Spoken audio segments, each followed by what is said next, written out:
Olá, quando a pandemia da Covid-19 começou, o sistema carcerário ligou o alerta. Como evitar que o coronavírus atravessasse os muros dos presídios e se alastrasse entre os detentos? Suspender as visitas seria suficiente? Os dados mostram que não foi possível evitar a contaminação. O DEPEN, Departamento Penitenciário Nacional, tem um painel que é atualizado diariamente. Nós vamos mostrar aqui os últimos números.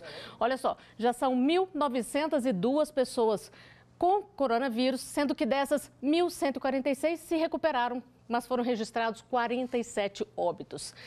No especial Coronavírus de hoje, a gente mostra o que tem sido feito para combater a Covid-19 no sistema carcerário. Sobre isso, eu converso com Bruna Stephanie Soares de Araújo, que é advogada criminalista e integrante do projeto Infovírus, um observatório sobre a Covid-19 nas prisões. Olá, doutora Bruna, tudo bem? Tudo bem, boa noite. Eu gostaria que a senhora começasse explicando para a gente como é que funciona o Infovírus. Certo, então o projeto Infovírus, né, que parte de uma iniciativa coletiva com pesquisadores de várias universidades do país, né, então a gente vai ter pessoas do Piauí, vamos ter pessoas de Brasília, Bahia, né, Rio Grande do Sul, enfim, de diversos lugares, em que nós vamos ali construir um observatório, né, de análise de vários dados fornecidos pelo Departamento Penitenciário Nacional e também fornecido pelas secretarias de segurança, secretarias de justiça dos estados e o que a mídia, né, também tem colocado, alguns jornais, né, alguns comunicadores sociais sobre a situação do Covid-19 nas penitenciárias, presídios e instituições do sistema prisional no Brasil. Pois é, e qual é a realidade que vocês têm encontrado ao analisar esses números? Porque a gente sabe que o Brasil tem a terceira maior população carcerária, o que dificulta muito, né? Então, a situação ela é bastante grave, né? Não só pela ocorrência da pandemia, né, de Covid-19, mas por toda a situação que a gente encontra no sistema prisional, né? Nós temos um déficit prisional, ou seja, um excesso de presos de mais de 350 mil pessoas acima da capacidade dos presídios no Brasil. E para além disso, né, desse excesso de números, né, para além de números, nós temos ali muitas vidas, né, que estão em péssimas condições, em altos níveis de vulnerabilidade de saúde. Para dar um exemplo disso, sobre essa realidade dos presídios, eu vou que inclusive independe do Covid-19, é a situação da CPA de Altos, da cadeia pública de Altos, no Piauí, em que em 10 dias, 6 pessoas morreram por causa de uma infecção misteriosa, né, ocasionada por uma infestação de ratos. Então, 50 pessoas, mais de 50 pessoas internadas, as que sobreviveram, estão ficando de cadeira de rodas, estão ficando com vários outros problemas. Então, imagine, no meio de uma pandemia, a gente ainda ter que lidar com esse tipo de demanda criada pelas péssimas condições do nosso sistema prisional. Então, os familiares, não só no Piauí, estão aí reivindicando em vários outros estados, muitos familiares se organizando, né? Em Teresina mesmo houveram várias manifestações, em Minas Gerais houveram também, porque a situação lá também é gritante. Aqui em Brasília também, muitos familiares organizados. Então, essa é a situação que a gente tem, que é alarmante, né? É uma situação absurda. E a gente sabe que é um local fechado, com muita gente, é propício à contaminação. Hoje, o coronavírus já é a maior preocupação? O coronavírus é uma preocupação cada vez maior, né, emergente. Antes, no início dessa pandemia, ele disputava ali com todas as outras mazelas que o sistema prisional, né, tinha dentro de suas celas, dentro da sua própria estrutura, né? Mas o Covid, a doença, né, Covid-19, o coronavírus, ele tem gerado, né, muitos problemas para além da própria doença em si, né? Então, a própria problema da suspensão das visitas, o problema da limitação da defesa técnica, né? Muitos presos não estão conseguindo ter contato com seus advogados, com seus defensores. Isso tem gerado um grande problema a nível da justiça criminal e as suas próprias vidas, porque nós vivemos uma situação de superlotação do sistema penitenciário. A população prisional, por si só, já é uma população de risco, né? A gente coloca que aqui fora os idosos são população de risco, as gestantes, as crianças pequenas, as pessoas com doenças crônicas, mas a população prisional no Brasil, ela por si só já é uma população de risco, porque ela não tem a saúde devidamente acompanhada, não tem alimentação adequada, são muito comuns os surtos de doenças como tuberculose, doenças que nem existem, né, aqui fora na população, em geral sarampo, né, dentre outros problemas muito graves. Bom, a gente vai falar um pouquinho mais sobre essa questão da população de risco daqui a pouquinho, mas antes eu vou aproveitar que a senhora falou aí da suspensão das visitas para chamar uma pergunta que a gente recebeu. A primeira preocupação, como nós dissemos no início do programa, foi tentar evitar a entrada do coronavírus no sistema carcerário. Uma tentativa foi interromper o contato dos presos com o mundo exterior. Nós recebemos uma pergunta sobre isso. Vamos ver. As visitas dos familiares e as nossas, advogados, ao sistema carcerário continuam suspensas. Essa medida é eficaz? Doutora Bruna, apesar de ser uma garantia aí da Lei de Execuções Penais, por motivo de força maior, essas visitas foram suspensas, inclusive o contato aí físico, né, com os advogados. Isso, de alguma forma, ajudou a retardar a entrada do coronavírus no sistema? Olha, é muito importante que a gente pense todas as medidas como formas, né, de prevenção, né, de tentativa de retardar essa entrada do vírus nos estabelecimentos prisionais. No entanto, a forma como essas suspensões se deram, de forma totalmente sem ouvir os familiares, né, sem conversar com as pessoas que prestam auxílio ao sistema prisional. A grande verdade é que, se não fossem os familiares de pessoas presas, o sistema prisional já tinha explodido, né? É o que a gente muitas vezes comenta em vários espaços de criminalistas, né, e de advogados, enfim, professores, pesquisadores. Se não fossem os familiares, o sistema prisional já teria implodido, né, porque são eles que levam materiais de higiene, dinheiro, né, cuidam do afeto, né, cuidam das questões, inclusive, psicológicas e emocionais das pessoas que estão em privação de liberdade. Então, as visitas continuam suspensas, no entanto, percebe-se que o vírus entrou da mesma forma. Por quê? Porque nós temos profissionais ali dentro, que trabalham ali, que vão e voltam para casa todos os dias, né? Nós temos, enfim, profissionais de todos os tipos, desde os policiais penais, aos diretores, aos demais assistentes social, pessoas da saúde, que vão e voltam para casa todos os dias. Então, essa foi uma medida que, em muitos casos, ela não ajudou, porque ela, na verdade, retirou um auxílio que esses presos tinham, né? Auxílios concretos e materiais para lidar com esse problema, e não conseguiu evitar essa contaminação dentro dos presídios. Então, era importante que fosse pensado outras alternativas nesse sentido. Então, vamos pegar partes aí, porque a senhora falou várias coisas importantes. A primeira, pensar alternativas. As visitas virtuais estão sendo uma alternativa nesse momento, doutora Bruna? Sim, elas têm sido implementadas, né, de forma compassada. Então, hoje nós não podemos afirmar que todos os familiares que antes faziam visitas físicas aos presos estão conseguindo fazer e ter acesso às visitas virtuais, porque nós temos o problema de acesso à internet, acesso a materiais, né, de audiovisual, multimídia, celular, que às vezes não tem suporte para alguns aplicativos, notebooks, as pessoas não têm. Algumas pessoas também que não são letradas, não conseguem fazer uso dessas ferramentas virtuais, né? Então, nós temos um problema de inclusão dessas pessoas nessas alternativas, né, essas alternativas de internet, de visitas virtuais. Então, ela não consegue contemplar todos os familiares nesse sentido e, enfim, é uma questão que precisa de estruturação, né? Precisou ser melhor pensada nessa situação da pandemia. Vamos pegar agora, então, outro ponto. A senhora falou que as famílias, muitas vezes, eram quem supriam os presos ali de materiais de higiene, de dinheiro.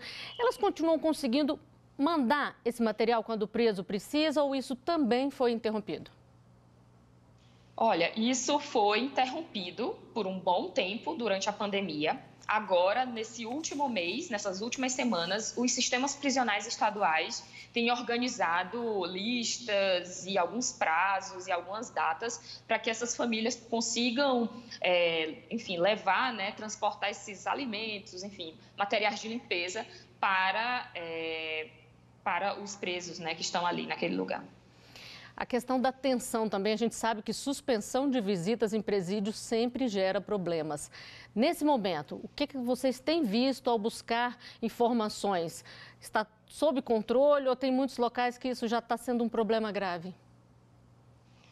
Olha, sob controle, né, é muito difícil falar isso do sistema prisional brasileiro, né? O sistema prisional brasileiro, ele vive uma situação muito complicada há muito tempo, né? Enfim. E nesse período de pandemia houveram muitas rebeliões, né? Enfim, vários estados do nosso país, houveram rebeliões de toda forma, e não só por conta da suspensão das visitas, né? Mas pela própria manutenção das pessoas naquele lugar.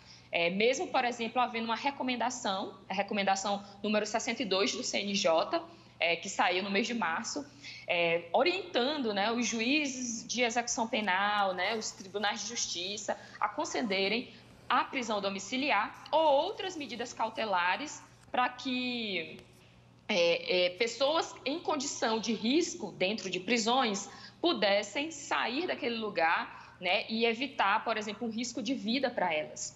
Então, e aí, infelizmente, muitos juízes de execução penal não têm seguido essa recomendação do CNJ, né? Não têm seguido essas orientações que foram pensadas para mitigar esses problemas trazidos pela pandemia. Então, isso tem aumentado a tensão, porque nós já temos vários óbitos em presídios no nosso país, incluindo as subnotificações.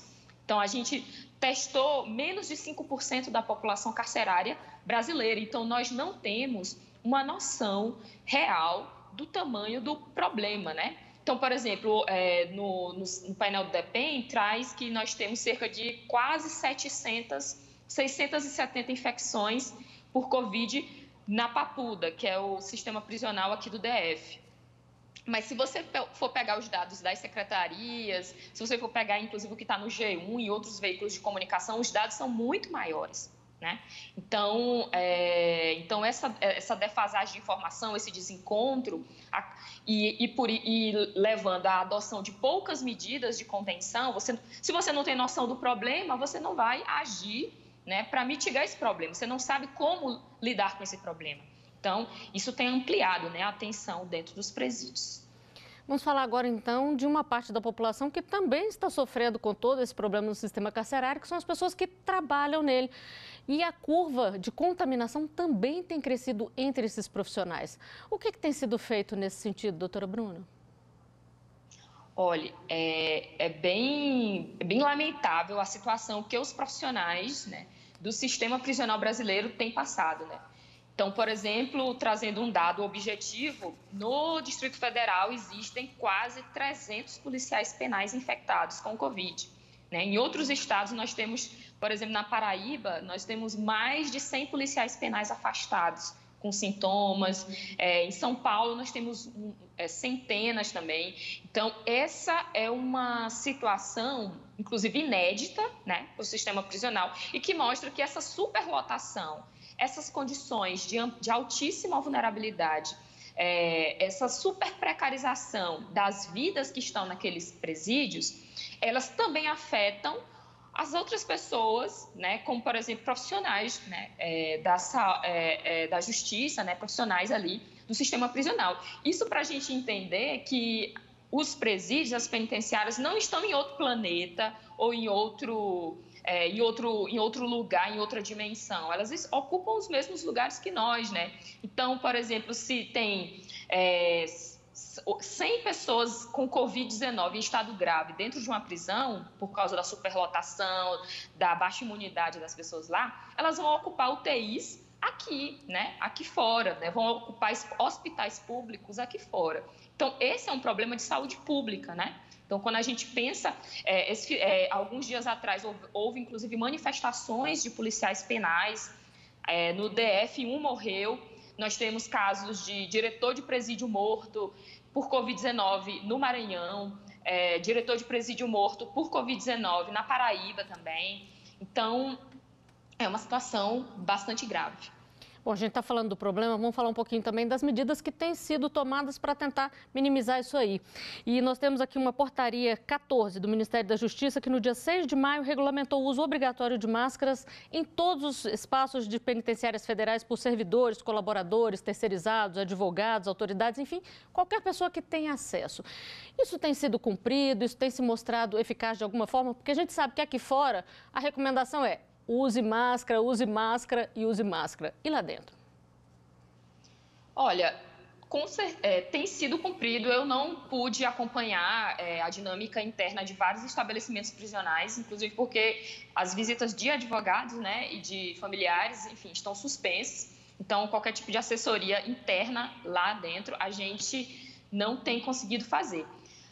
Acredita-se que os profissionais, né, estejam fazendo uso das EPIs, né, desde agentes carcerários até os diretores, demais profissionais. No entanto, não é essa a informação que nós temos sobre os presos, deles estarem, por exemplo, utilizando máscara, ou estar recebendo máscaras, né? Por exemplo, para dar um exemplo, nesse caso da cadeia pública de Altos, né, com inclusive risco de contaminação por Covid, antes da doença ter sido confirmada como algo próximo à leptospirose, não havia praticamente nenhuma medida sendo tomada naquele lugar, né? Mesmo 50 a 100 pessoas apresentando sintomas de algo que poderia ser Covid, mas não houve a distribuição de nenhuma EPI, nenhuma máscara, nenhuma luva, né? E foi um processo que eu acompanhei de perto. Por exemplo, houve uma troca de colchões, houve uma lavagem na caixa d'água e acabou por aí, né?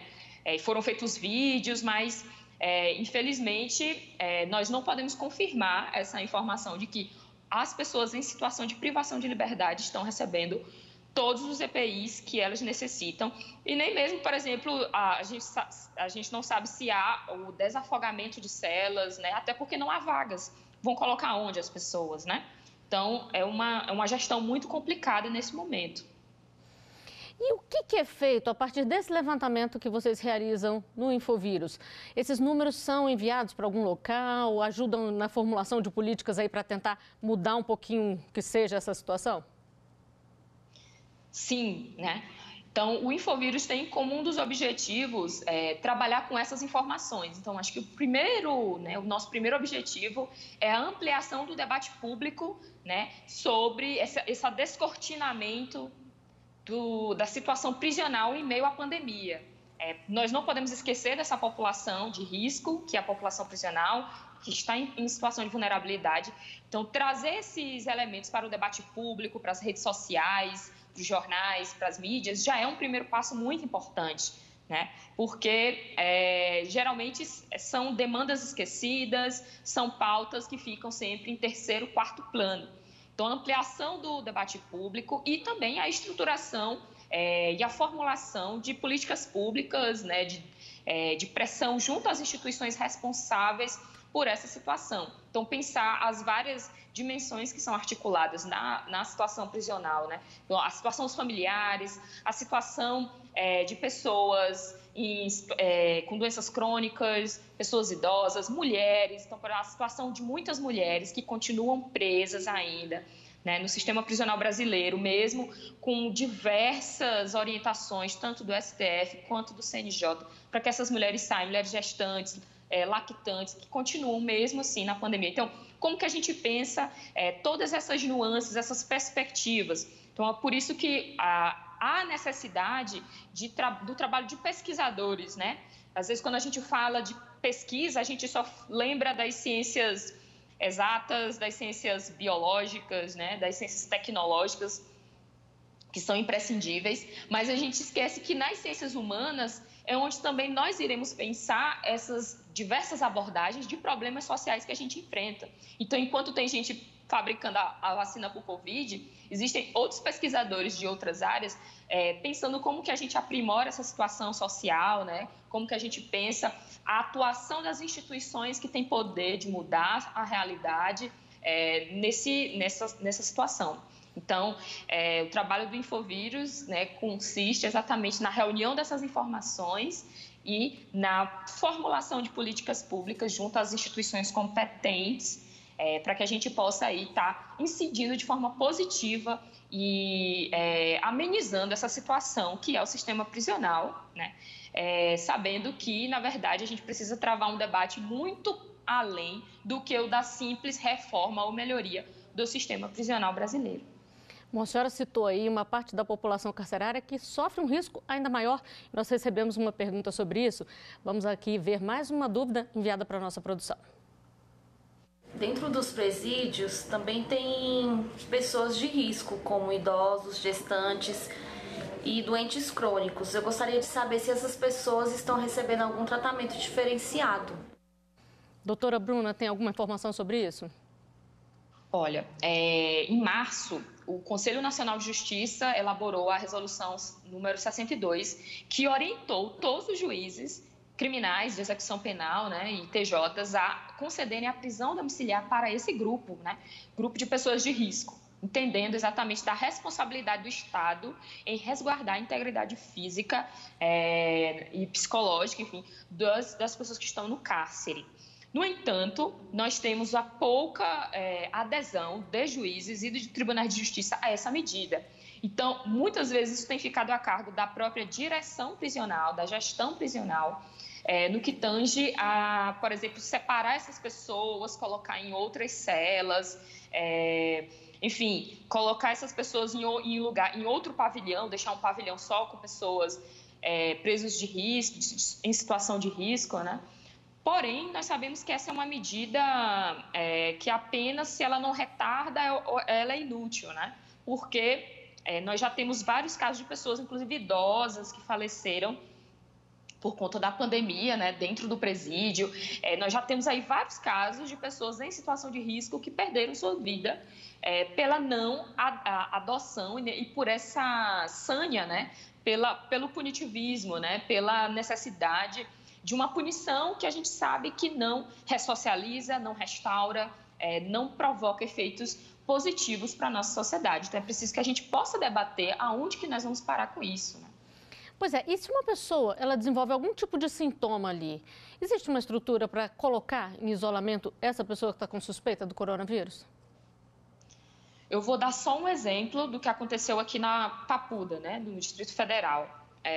Quando começaram, e é um dos presídios que mais tem casos no Brasil, porque é o que está mais sendo testado, né, em relação aos demais presídios.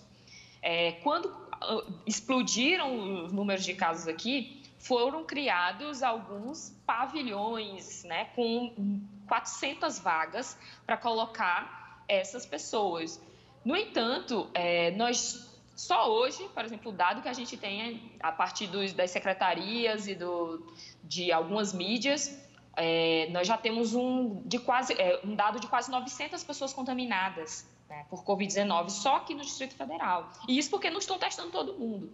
Então, não há estrutura para separar essas pessoas. É uma ilusão a gente dizer, se nós já temos presídios superlotados, com 20 pessoas numa cela, vão colocar onde? Na sala do diretor? E aí teve aquela proposta absurda que foi derrotada, que foi colocar essas pessoas em containers, né? Como se fossem mercadorias. Então, é muito complicado essa falta de estrutura diante de uma pandemia que exige medidas urgentes e drásticas. Nós não contamos com essa estrutura. Pois é, e tem um outro problema também, que são os presos que chegam de fora e que podem estar trazendo alguma doença. É feito alguma triagem ali, algum teste antes? Eles ficam numa espécie de quarentena antes de conviver com todos os outros presos ou também não? Então, o fato é que continuam ocorrendo prisões preventivas, né, e decretações de prisões em geral, de execução de pena durante a pandemia. O que é um grande problema, são pessoas que estão no convívio social, né, externo, e que vão para dentro de um espaço, enfim, superlotado, enfim. Não existe um dado que mostre que todos os presídios estão testando essas pessoas.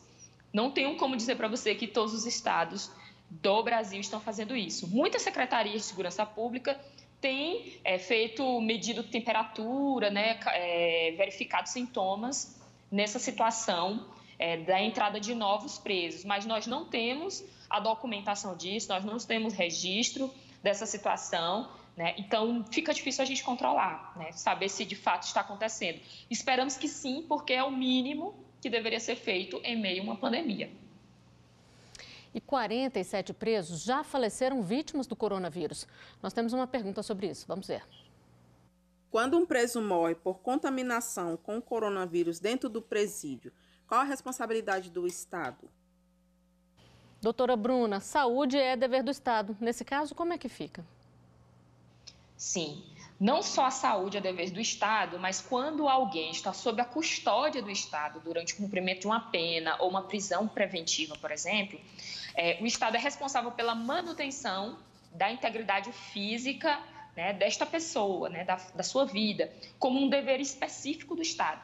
Então, a gente sabe que quando o Estado falta com esse seu dever específico de manter a saúde dessa pessoa, né, a sua vida, minimamente, ele arca com ele tem uma responsabilidade objetiva diante dessa situação.